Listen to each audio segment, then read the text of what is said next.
Matthew chapter 5, verse 8 states, "Blessed are the pure in heart, for they shall see God." Hey Gems, it's Tayshawn Miller, and today I will be giving you the top 5 reasons why people do not attend church or why they are uncomfortable with attending church. Now, I did my research. I've questioned numerous people, and these are also my own thoughts and feelings as a person that have attended a couple of churches before I found a church home that I'm very much so happy with. So we're going to go ahead and get started with number 5. Okay, so number 5 is most churches don't have welcoming spirits.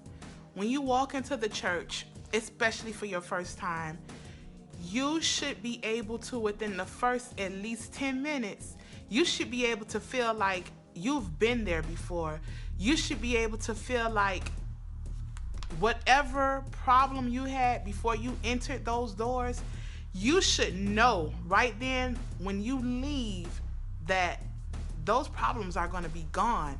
You should be able to feel the love from the other individuals that are there at that church. You shouldn't feel uptight. You shouldn't feel like, why did I come to this church? Why didn't I pick another church?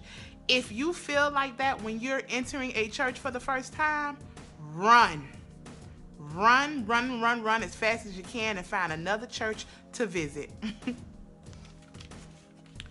Number 4, forced to participate. When you attend church, especially if you're not a regular churchgoer, sometimes you might be a little shy. Sometimes you may not, want to get up and sing right at that moment. Maybe you're trying to adjust and everything like that. And to have somebody to tap you on the shoulder and say, hey, you need to stand up. Hey, you need to clap your hands. It's a really uncomfortable thing because people are trying to adjust. We as Christians have to learn to let people adjust when they feel comfortable. They will come around. We don't need to force ourselves as Christians on them. God doesn't force anything on us. God does not force us to be a Christian. God does not force us to do what's right. He gives us free will. It's our choice to do right, and it's our choice to do wrong. Number 3, this is my favorite. No one to talk to when you are hurting. So this is my personal favorite. There's a lot of people that are in the church house, whether they're a member or whether they're someone that's not a member. They could be a newcomer. They're going through things, and I'm not saying that we all don't go through things, but there are people that are going through things that need trustworthy people that they can tell their problems to.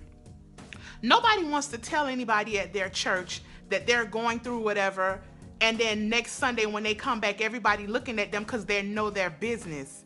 That's not godly. That's not something that God would do.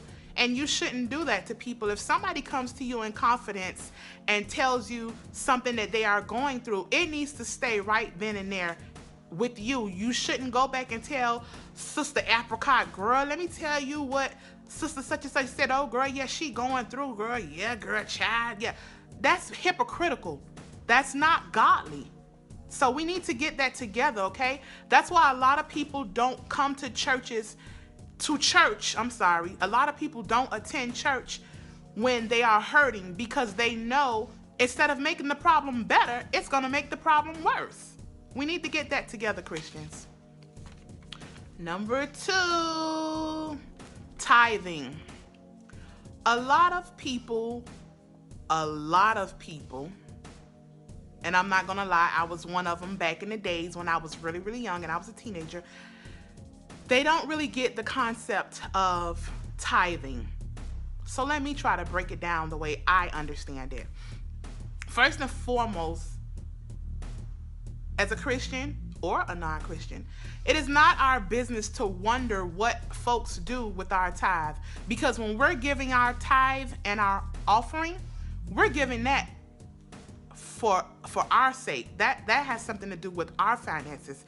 It has nothing to do with our bishop. with our pastor, with our evangelist. It has nothing to do with them. Nothing at all. In the Bible, when it talks about tithing and offering, it doesn't say that, you're doing it for your pastor or your bishop or your first lady or any of that. It doesn't say any of that at all. So we can cut that part out about we don't want to tithe because, or our pastor is driving in this big old car, or our pastor is living in this house on the hill. That has nothing to do with us. We shouldn't even be worried about that right there at all. We shouldn't worry about that. Now, as far as the churches, yeah, let's get on these churches. Because I have a problem personally with the church that I won't mention that I used to attend many moons ago that felt like we needed to have chicken dinners every Sunday.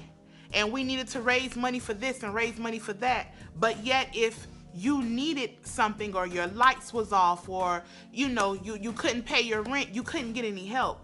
I have a problem with that, because especially if you are a faithful tither and you are paying your offerings and you are a regular church goer, you are a member, yeah, you should be able to get some help. You shouldn't be denied any type of help. You should be able to get some type of help. They shouldn't tell you, the funds are not there. What do you mean the funds are not there? You're having chicken dinners, y'all throwing bounce house parties and all this and all that, and you don't have money to help out your church members? Yeah, I have a problem with that. And again, I will tell you, if you're at a church and that situation is going on, run. Okay, guys, ready for the number one reason why folks don't attend church? Because of judgment. Yes, you heard it, judgment. There is a lot of people that have been saved from certain situations, and I'll give you the perfect example. Let's say you have been delivered from being a homosexual, okay? It is not your place to judge those that attend your church that are still homosexuals. That's not your place to do that at all. If anything, you should be praying over that person and you should be ministering to them, telling them what it is that God did to you, for you, to help you to get over being a homosexual and to deliver you from that. You shouldn't be talking about these folks behind their backs. You should not be, mocking them and saying that they don't belong at church, because church is for everyone. And I mean everyone. I don't care who you are. I don't care what you are. I don't care what you've been through. I don't care what you're going through. Church is for everyone. And no one should be left to feel like they cannot attend church because of a certain circumstance that they are going through, or because of a certain history that they have had or anything like that. It's not right and it's not godly. And as Christians, we should not do that. We are leaving bad taste in others' mouths about Christianity. And that shouldn't be like that. God is not pleased with that at all. Trust me, he's not pleased with it. And while I'm talking about judgment, I want to just mention a little extra thing that's on my heart to say. It wasn't on my top 5, but I'm going to say this. We have churches that know certain members in their church are doing things out of the will of God, but because of the position that they are in these churches, they choose to overlook it. That's absolutely not right. I don't care what position you in. I don't care if you are a usher. I don't care if you are a choir member. I don't care if you are over the music department. I don't care if you're over the children's department. Somebody can always replace that person. You cannot overlook things that people are doing just because you are afraid that if this person loses the position in their church, your church would kind of start declining. Can't do that. You have to trust in God, and you have to know that God is going to provide someone to pick up where that person left off at. You can't have these people in church running the church and they are, and I'm not saying to get somebody that's without sin, because that's impossible, because we are all sinners. We're all living in glass houses, baby. Can't nobody throw not nan stone at nobody, period. But I do know, if you are in a position at church where you are over people and where you're ministering to people and things like that, and you don't have your stuff together, that's really not a good look. It's not a good look. And it's not a good look with God looking down at you. It's really not, because obviously you were put in that position for a reason. You can't be put into a position and lead people into destruction. You're going to be held accountable for that. And that's not good at all. So everyone, that concludes my top 5 reasons why folks do not attend church. Disclaimer, I am not saying this is the reason why everyone. No, I am speaking for myself, things that I have went through in my past, and with a couple of people that I have questioned and asked, why don't you attend church? And these were some of the answers that I got. So I hope you guys enjoyed this video.